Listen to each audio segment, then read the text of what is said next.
What's up, everybody? Welcome to the 44 Division podcast. I'm your host, Khaled Abdallah, and I'm joined today by a very good friend, Christopher Hauck, aka the Hawk, who is a fantasy guru, co-host of the Smash Pod, and co-founder of SmashUp Fantasy Sports. How are you doing today, man? Doing good. On the road, actually, in Canton, Ohio, for the Fantasy Football Expo. Oh, man, home of the Pro Football Hall of Fame. It's a great place to be this time of year. So today's topic is fantasy sports. We're going to hear from Chris, who, as I mentioned, is a fantasy guru. We're going to talk about the growth of fantasy as a mainstream thing over the past, 20, 25 years. And we're going to hear some exciting stuff about his company, SmashUp Fantasy Sports, which has a little bit of a different take on your traditional fantasy sports action. Let's take it back to the beginning. On your Twitter profile, I believe, or your matchmaker profile, says you've been in fantasy for over 20 years. When did you start playing fantasy football or fantasy in general, and what drew you to it? So, look, even as a kid, I'm going to be honest, I was a bit of a nerd. So a lot of people start playing, as we'll kind of talk about with the history when it got online, but I was actually playing when I was about 8 years old, and I played with my parents, three personally, just played with my parents, and I actually had to open the newspaper, and every Monday and then Tuesday, I would look at the box scores and I would manually keep track of the scores, and really, really high stakes game. The winner of the season got a dinner of their choosing. So high stakes family rivalry. What did you use to keep track of this? Was this like all manual Excel spreadsheets, or were you doing it by hand? How'd this work? Yeah, no, there wasn't not even any Excel. It was literally me just tracking it by hand in like a notebook. So I've been there from the humble beginnings, I like to think. That's awesome that your parents were actually, they entertained your interest in fantasy sports, because I know a lot of people, it's a fairly new thing.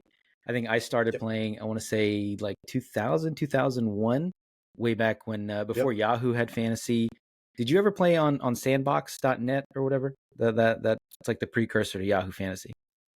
First online one I did, yeah, Sandbox, and then Okay. eventually when I was in college, we got into Yahoo. Yeah. I want to say Yahoo was like 03, 04. So yeah, around the same time. So I've had leagues, or I have two leagues, I think, that are actually still running from 03 on Oh Yahoo, wow. since Sandbox went under. So like I said, fantasy has gone truly mainstream. It started off on obscure sites. A lot of people, I know, way back in the day, people were doing fantasy baseball manually using box scores, things like that. And now it's officially gone mainstream. It's everywhere. Everyone's playing it. People in the offices, people have no idea about any of the sports, are just signing up and auto drafting. What's been behind that growth from this kind of this underground thing to a real mainstream activity? Yeah, and I don't want to spend too much time diving like the entire history, but maybe a quick background if it's useful. I can talk a little bit about how this even started. So, in the 1950s, it was actually in Oakland. It was one of the co-owners of the Oakland Raiders. He actually developed a game for golf of all things first, but it really took off in baseball. And the very first draft was in the 60s. It was the Greater Oakland Professional Pigskin League, which, yes, in nerdy fashion, they turned into an acronym. Uh, so we'll call it GOPPP. And early on, as you can imagine, the biggest challenge is kind of what we're talking about. It was extremely manual. I mean, at least I lived with my parents, but back in the day, early people were mailing each other like waiver wire pickups and trades. So imagine all the drama of your fantasy leagues today, but taking place over snail mail. Oh, wow. So I think the first inflection point was just the internet. As you said, look, very manual, having to write down numbers from box scores, made it hard. Also limited the data you had access to, so that it'd be very simple. And look, it might be hard sometimes to get all 12 of your friends to show up to a draft today, but imagine trying to organize 12 people to do something over mail. Most people don't have 12 friends that would even do that. So the internet came around, Sandbox, like you mentioned, Yahoo, ESPN, and it made it way easier. So in college, me and my friends would play, and that's when the growth really of the sport started to explode. Then you hit another inflection point where, do you remember in the early to mid 2000s when poker was everywhere? Oh, yeah. I was deep in that too. The World Series of Poker was on TV. It was on big Yep. time ESPN. Yeah, it was everywhere. Chris Moneymaker won that one tournament, and then it just became like mainstream, and all of these poker sites just popped up overnight. So one of the big things that happened is there was a law passed in 2006, the UIGA, Unlawful Internet Gambling Enforcement Act, and essentially this made poker sites illegal. But the crazy thing is they made a carve out for fantasy sports. Now, they weren't intending to make the carve out that has turned into all the sites that are out there today. The goal was just that at the time, like you said, people in offices and groups of friends would play. And it was really common that, well, Yahoo didn't touch any money. You know, if you had 10 friends playing, you would all throw in $50. There'd be a pot. The winner would get something. The UIGA would have actually made it so the police could come like crack down and arrest you and your friends, or at Wow. least you could be sued. And so they made a carve out that said fantasy is exempted, really intending to exempt leagues. What some bright, hardworking entrepreneurs realized is the way that it was written actually made a carve out, so you could make these kind of daily fantasy leagues where people could essentially form a team of real sports players and bet on a daily basis with entry fees. And so that kind of created daily fantasy sports. Uh, Obviously, FanDuel and DraftKings took off. Huge battle. Actually, really worth reading some of the books on that if you ever have a chance. The two of them and the rivalry at times and forced friendship at times. They were kind of getting sued left and right. This is an amazing story. And I think really with the gambling, that brought monetization, because that was Mhm. the one thing that was kind of missing, is that sites like Yahoo, they didn't make any money. Advertising's not that much. Once you had, I got to always use air quotes here. I don't want to upset my friends who are going to be at this conference. So it's game of skills, not gambling, right? So once you had not gambling, but you had entry fees, it was a huge influx of money, which also led to a huge influx of advertising, and the sport took off. So it was. I mean, this was a separate question, but it seems like it's the answer to the question about the growth was, how has legalized sports gambling impacted fantasy sports? Is it? It seems like it's a one-to-one relationship. As one grows, so does the other. Yeah, and it's crazy when you look at the numbers, because there's actually a huge overlap. So I'm probably going to misquote the statistics slightly. I don't have them in front of me, but something like 80% of fantasy sports players who play in fun competitive leagues will also do daily fantasy or even more traditional, sports gambling, which now there are sports books, and that's slowly kind of getting legalized. And in the other direction, it's something like 60 or 70% of sports bettors and DFS players will also play Hmm. in competitive fantasy leagues. Wow. Okay. So yeah, it is almost a one-to-one relationship. And as far as the battle to legalize sports gambling, I mean, I'm in California. It's still not legal here, but you can go to Nevada. I'm not far from there. I have family and on the East Coast, and it's kind of making its way up and down the East Coast. So what's holding some of these states back from legalizing, either daily fantasy with the financial element and then and sports gambling as well? The weirdest thing is, I think it's time and it's political capital. So if you look at daily fantasy, it is legal in about 46 states.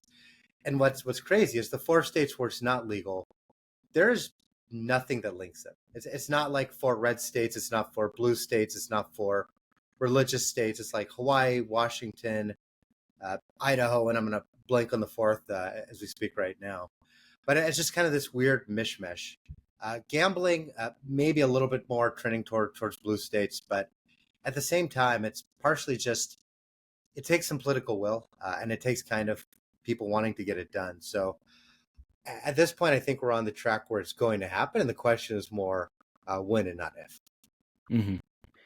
So let's talk about your company, SmashUp Fantasy Sports. So what was the inspiration behind the idea, and can you tell us what separates you from your traditional fantasy website?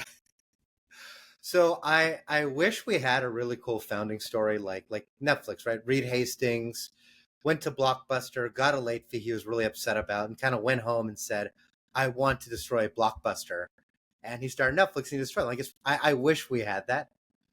Our story and our inspiration was my co-founder Hybo and I. We played fantasy for years, and we were just watching March Madness in Chicago, drinking beer, and we're just talking about fantasy. It was fun. We enjoyed it, but it was getting a little bit stale. Same thing every year. You have your draft, which is fun.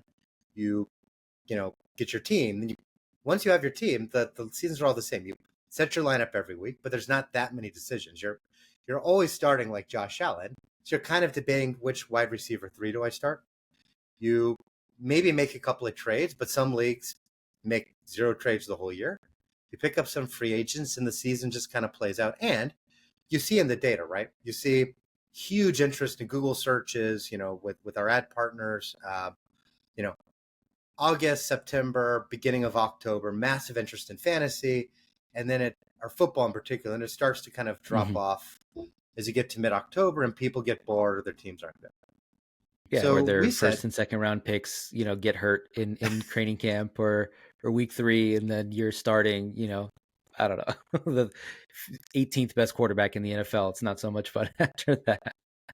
as someone in an auction league who spent the most of his salary cap on Nick Chubb last year, believe me, I had a several week period where I was starting names that would scare you. So yeah, that's it exactly. And so we said there should be some ways to make this more fun. It's all of the investment, all whether it's dollar investment, programming time, marketing, just brain power has really gone into daily fantasy and sports books the last 10 to 15 years.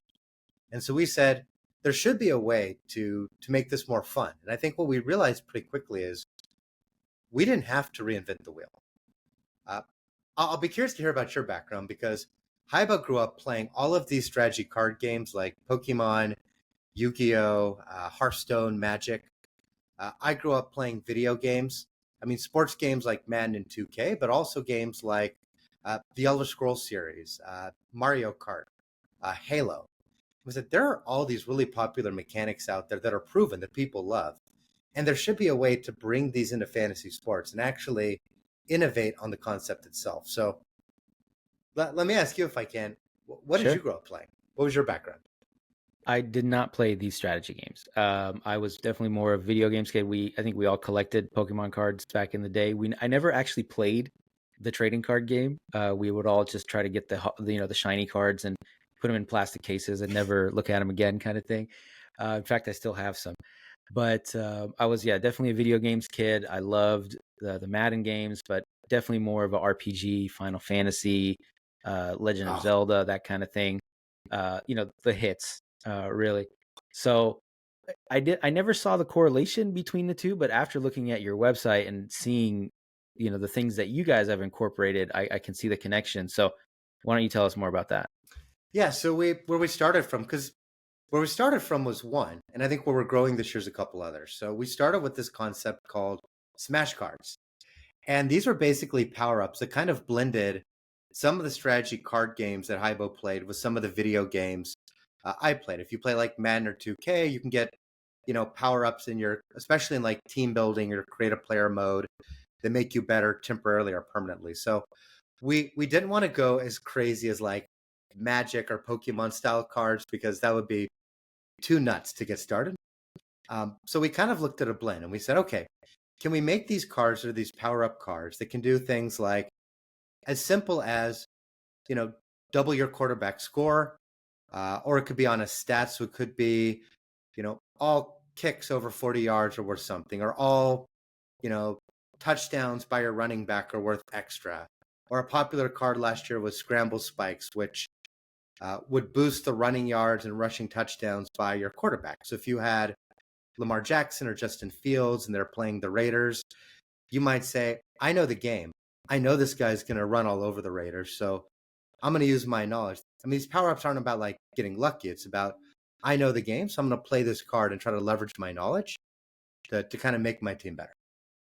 So on the subject of the cards, how do you get the cards? Is it like you get a set amount at the beginning of the season? Do you bid for them? What's the mechanics behind getting these cards or these power ups for your team? So for our initial games, first of all, let me say all games are free. And as you're going to see in a second, everything is about being fair. So none of this is pay to win mechanics. So Right now, the mechanic is that when you set your lineup for your team, and also when you pick your power ups or your smash cards, you have a salary cap. So one salary cap for players, a second salary cap to pick your power ups, and you can pick as many power ups as you can fit into that salary cap. So some players will pick two really powerful ones, and some players like to spread out six of them. But everyone has the same salary cap. Everyone has the same cards. Now, over time, we may have some different varieties. So we actually had an experimental league we did before we launched this as a actual company. In the experimental league, it was a season-long league, head to head, and everybody started the season with the same, 40 to 50 cards. But once you played a card, it was gone. So there's like an extra element of choosing when you wanted to play a card and what week you wanted to use it. So we're keeping it simple for now, but there's a possibility we can introduce that mechanic in the future. What about, is there any chance, I mean, you brought up Yu-Gi-Oh and Magic and the Pokemon game. Is there for kind of the prisoner's dilemma element where you can play a power up and your opponent can play a negative power up that cancels that out? Yeah, so so right now we've started with the simplest ones, which are just that. They're power ups that boost your players. This year we're introducing lineup based cards. There's going to be cards that boost your entire team. So there's a card called Home Field Advantage, where if you play that card, any of your players who are playing at home, their score gets boosted. But any of your players who are on the road, their score actually goes down a bit. So you've got to be strategic in the future. And I've got to be careful I say this because I do not want to scare our programmers or make them think I'm overcommitting for the near future. But we had one of my favorite cards in the actual league I talked about, this kind of the practice, was attack cards. So we had cards where you could attack your opponent and bring down their score. Or like you said, you cancel stuff out. There were counterattacks. So if I thought you were going to play a card on me that was going to maybe attack my quarterback, I could play a card. So if you did, maybe it bounced back to you. So there were all kinds of different elements and fun gameplay. I think we'll want to give people control over which games they have in their, or which cards they have in different leagues. So they can play how they want to, but there'll be the option to have that level of fun and complexity if you want it. I got to say, when I was clicking around on your website, I was really intrigued by the idea because, I mean, like you said, aside from daily fantasy, regular fantasy, I mean, we've both been playing it for, I think, over 20 years now. It does get repetitive. You do, especially if you're in a ton of leagues, you kind of end up with some of the same guys, or you end up, on Monday night, you need 10 points from the home team, and, but you want your opponent to get 9.5 from the same player, things like that, where it can get a little frustrating, a little repetitive. So I've played in kind of a wonky league where we try to introduce some element of that, variety here, where it was called the Vampire League. Have you ever heard of that concept of a Vampire League? Yeah, no, those can be really fun. Yeah. Well, So for people I who don't know, why was, don't you talk about it? yeah, I'll give the elevator pitch. It's basically at the beginning of the season, one of the teams is the vampire. So they're designated the vampire. They're not allowed to draft, so everyone else drafts, and they basically have to build a team from the waiver wire. And then as you go through the season, every time they win, they're able to pick a player from your roster, and you have to give it to them. So eventually, essentially they're sucking your blood if they win, and they get your whoever they want. Could be your best player, could be matchup based, whatever it is. So it was fun. It was tough for the vampire team. Nobody really wanted to be the vampire team. We had to like draw lots in the beginning. But eventually got to the point where, it did spice things up. It made things interesting. I mean, it's week 12 and you end up losing your starting quarterback because you had a rough bye week, week or something like that. So it did add a real element of fun, and it kept people engaged, which was I think that's probably the most frustrating thing about running a fantasy league. I'm a commissioner in a couple. It's just like, man, just set your lineup. I know you're in last place, but you got to respect the integrity. So do you guys have anything in place to help with that? Yeah, first of all, I'll tease for the future. Things like vampire leagues, guillotine leagues would be fun to incorporate, especially with cards. Because Vampire League, the other complaint I've heard is people say it's really kind of fun and nerve wracking the week you play the vampire. Any other Mm-hmm. week, it's just kind of like a normal fantasy football game. But the True, idea of true. like we could have specific smash cards for the vampire and specific smash cards for the other players. So even when you're not playing, there could be this element of like, first of all, helping the vampire with vampire specific cards, and helping like the other players to feel engaged even when it's a week where they're not playing them. So in terms of keeping people engaged for normal fantasy, so we have three different products that work in different ways. First is the simplest. We have weekly leagues, which are a lot like daily fantasy, but they're free. There's no entry fee, but it's 1 week. You set your lineup, you play. We actually found a lot of casual players really enjoyed that last year because, you know, perfect use case. My sister-in-law, like her husband and her daughter are huge football fans. Will watch games every week, and she's like, I don't care that much, but it was kind of fun when I could go spend 5 minutes, set a lineup, then like watch how I was doing in the tournament. But she would never go do like a season long league. Then we have our season long leagues that are launching this year. But we're SmashUp, so it's different. We didn't just want to go take here's what exists today. Now we're just going to make the same thing and convince you to come do it. So our leagues are a bit different. They're kind of a hybrid of this kind of weekly lineups like you do in DFS with season long and Mario Kart. So basically, you have a league and you can have unlimited friends in it. There's no 10 to 12 people like traditionally. You could have 50 people in the league. And every week you set a lineup, you pick your players, you pick your smash cards, and then the high score wins. So the scores add up over the course of the season. We call it Chase the Crown because you're trying to like race to the top of the standings.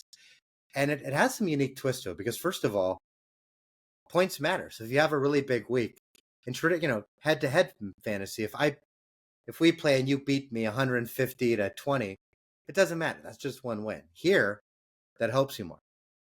Second, even if teams disengage, it doesn't matter because it's not head to heads. They're not hurting the rest of the league by not setting a lineup. We hope they'll engage, but they're not giving someone else an easy victory. Also, because of the fact you pick a different lineup every week, it means that as the season goes on, you learn more. You can get smarter. So if you go into the draft a little bit rusty, didn't know everything, you're not done. But also, what you alluded to, if your top three players get hurt, happens all the time. In a traditional league, you're kind of done for. In our league, that's it. It hurts you that week, but the next week you just set a new lineup. Okay, I So like that idea because that is a big complaint again, especially as a commissioner. It's just by week 12, 13, 14, and you got the bottom ranked teams are just not setting lineups, and I'm having to do it Sunday morning just to keep the integrity of the league going. So I like that idea. So my understanding is you guys are only doing football right now. Do you have any plans to expand to other sports? we do. So we're football right now, but and I think when we first started, we thought about immediately doing football, basketball, baseball. The problem is football is by far the most popular, and we just wanted to get it right. I think you run the risk of spreading yourself too thin. So actually, if I can go back to football for one moment, there's one more game type we're really excited about. Oh yeah, please. Speaking of video games, so growing up, did you ever play any games like Street Fighter or Mortal Kombat? Oh, all the time. Marvel vs. Capcom was it 2 and 3? That was the big one, all the way from PlayStation to Dreamcast. Yeah, for sure. So this year we are launching what is legitimately the world's first single player fantasy game. And the idea is just like Street Fighter, Okay. just like Marvel I'm vs. intrigued. Capcom. It's head to head matchup. So just like you'd play in your fantasy league, but instead of needing a whole league, you're playing a series of for the first season 7. We may expand in the future, but 7 progressively harder, bosses or head coaches. So the first week is the easiest one. If you beat the first head coach, you go on, and the next week you play head coach number 2. If you lose, just like in Street Fighter, you've got to play that head coach again until you beat them. And the idea is, over the course of the season, you need to beat all 7 of these head coaches, some of which are going to be, the lineups will be set and will be run by well-known people in the fantasy industry, so you get the chance to compete against some of your favorite fantasy analysts. Anyone who wins will make it to like a free, they'll qualify for this free postseason tournament of champions. They'll have some fun prizes. And then the other element, you mentioned liking the RPGs and games like Final Fantasy. The reason the coaches get harder, and one of the ways you get better, is we're also incorporating the elements of an RPG. So there's going to be about 7 different categories: offensive line coach, offensive coach, receiver coach, And for each of these, you're going to start the season with some points you can put against these different attributes. And let's say the offensive line coach, you put points on them. It's going to increase the multiplier on all of your rushing stats. So you have the chance to shape your team the way you want to. And every time you win, you're going to get an extra few points. But the coaches also get tougher Hmm. as you go up. So you'll be stronger than the first coach. But by the time you get to the seventh and final kind of like, main boss, they're going to be tough. It might take you a few tries to beat them. So how is that? How do you increase the difficulty? Is it based on rankings before the week? Is it additional power ups? How do you differentiate between level 1 and level 7? So the level 7 boss will have more of these RPG points. So by the time you get to level 7, they're across the 7 categories, they're going to be pretty powered up. So you're going to be going against someone who is much stronger than even if you've beaten all the bosses. The main boss, just like when you play a video game, they get pretty tough by the end. So they'll be pretty juiced up. So it'll be not on actual steroids, just on attribute points. But Sure. it'll be a chance to kind of come in and prove that you've got the knowledge to be the best, to be the champion. That is so cool. I gotta say, I mean, you see me smiling and nodding here. I'm loving this. I'm definitely gonna, as soon as we log off here, I'm definitely gonna go sign up and hope to try that out because that sounds amazing. But yeah, back to the other sports. I know you said you didn't want to spread yourself too thin. It's like you don't want to have too many SKUs as a small business. So how would you incorporate some of these elements in a game like baseball or basketball where they're playing every other day? So we still need to figure out some of the mechanics. I think we've talked about it before, and the basic elements are the same. So you'll still have your power ups. I think the difference is the debate is, do you set a weekly lineup, or can you shift some stuff and change it by the day? That we're still figuring out. I think the cool thing though with basketball and baseball is it gives you some different types of cards. So for football, there's one game a week. So for the most part, you're kind of limited to what happens in that game. In a sport like baseball, you could do something where if a player has 4 games, you could have a card where every game where they hit a home run, it increases like the power up of the card. So it's a multiplier. So if you think, you've got Bryce Harper, you think he's going to hit a few home runs that week, you've actually got the chance to use some interplay between the different games to make things stronger or weaker. I really like that concept too. And I think, I mean, as someone that football is definitely number one, but I dabble in baseball and basketball. It can get a little stale, even more so than football, or you'll just forget to set your lineup one day, and 2 days Yep. into the matchup, you're already behind in every category, and it's hard to catch up. So I think having that multipliers and the power ups and stuff will definitely keep me more engaged in my fantasy leagues. So I want to talk about kind of the business side of you So trying to grow, Smash Up and what your process has been like. So what is your day to day like? How are you going about growing this brand from, an idea in your head to hopefully something really big one day? so it's the easy answer is it's hard, right? It's a lot of work. So right now we're pre-seed. We did raise some money, so we have what I when I talk to people, I like to say it's a lot of money if it was your salary. It's not that much money in the grand scheme of things if you're running a company and programming and doing marketing and legal. By the way, anyone out there going to start a company, little things like legal and customer service turn into much bigger costs and uses of time than you might be picturing in your head. On the point of the legal side, is there anything that you have to do to be able to use players' names or team names, things like that? How are you navigating that aspect of it? It's relatively straightforward for the game itself. You can use the names in the game. You can use names as reporting. Some sites will play a little bit more vanilla and use the city name, but generally for the purposes, first of all, data you can't really copyright. So the data is all fairly straightforward. The hardest part is getting it. So most companies, ourselves included, we use a third-party data provider. We use SDIO. If anyone out there starting a company looking for one, they're fantastic.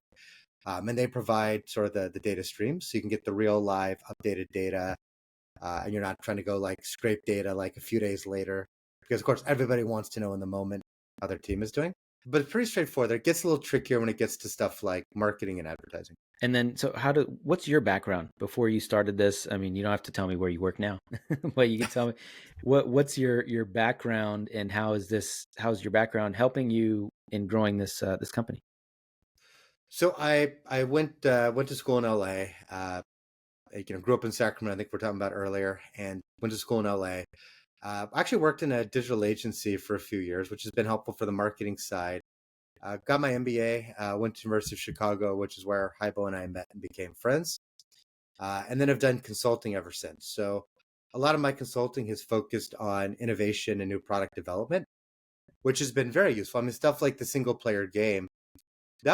We kind of had this idea of single player we talked about in the past. It was not something we're initially thinking for this year, but we do a lot of customer testing, a lot of talking to people. And so we had a few ideas originally for league play, and we talked to people and they liked the idea of them, but said, sounds a little complicated. I don't know. I would do this, but I don't know if I could get 11 friends to do some of these mechanics. And so we said, okay, what if we actually put this into a single player game and it tested off the charts? Like people, the smile that you got on your face, I have seen that smile so many times describing it.